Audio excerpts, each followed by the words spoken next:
Guys, thank you for giving me a couple of minutes to talk about this fascinating, wonderful film. Congratulations on that. Let me start with you, Paul. One of the things that I love about this film is the noir treatment, the mystery. It reminded me at times of films like The Godfather and even Seven. It grabs the audience and puts it right into the investigation. And we even stopped seeing superheroes.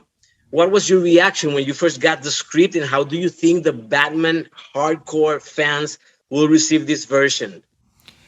Well, I thought it was. I was totally surprised. I was totally surprised not only by the iteration of the Riddler and the elements that you're talking about, but also by how good Matt Reeves' script was. I was totally blown away by it. And I think the use of the Riddler is sort of ingenious. I mean, I love the way that the cards, the question mark, I think it's used so purposefully. There's so much intent behind every choice Matt is making in this film. And it's just a real honor to get to bring to life a new interpretation of this character.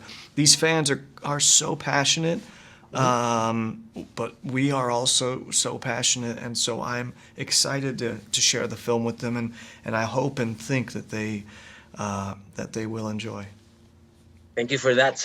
Jeffrey, in a chaotic, anarchic, harsh city or world, your character is some kind of an optimist, or represents a glimpse of hope, even over and above the Batman character. So, what was it like to get into the skin of such this good guy character, so unique and different from the rest of the characters?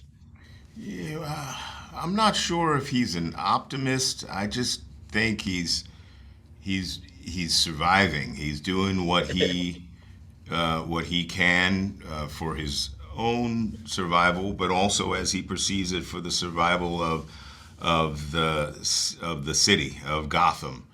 I think there've been some really interesting examinations of Gordon in some of the recent comics, the Frank Miller stuff. That he's obviously has a sense of honor, a code of honor that he operates by. But at the same time, I felt this overwhelmed by the circumstances within the city, and there's vulnerability within him. He's not just, I don't think, this kind of morally upright, perfect guy, but he's just that's the way he knows to survive, and I think he's just acting on that, and that relationship with Batman comes out of that kind of isolation that he feels within this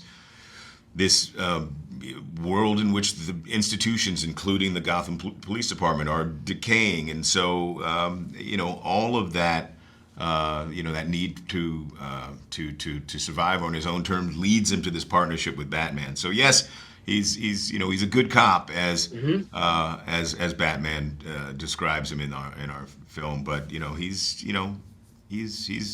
overwhelmed as well. Okay, so one last question, Paul. The Riddler is creepy, it's dark, it's very different from the Riddler I grew up from the '70s series, and then Jim Carrey, which were more fun. So he has like this revenge mission. I don't want to use the theme of inspiration, but what were those references, if any, that you used besides the source or the director that give your character a touch of your own? I think the way that I give it a touch of my own is by just trying to burrow as deep as I possibly can into who that person was and what they've become, and try to bring whatever pieces of myself or what I see in the world to it. Matt did have references, right, like the Zodiac Killer, which he's mentioned, but that only took me so far. For me, again, the opportunity here was how personal everything was in this film, and I could feel that from Matt, as the director, and for my characters. So that personal, emotional motivation, that's for me the source of it all.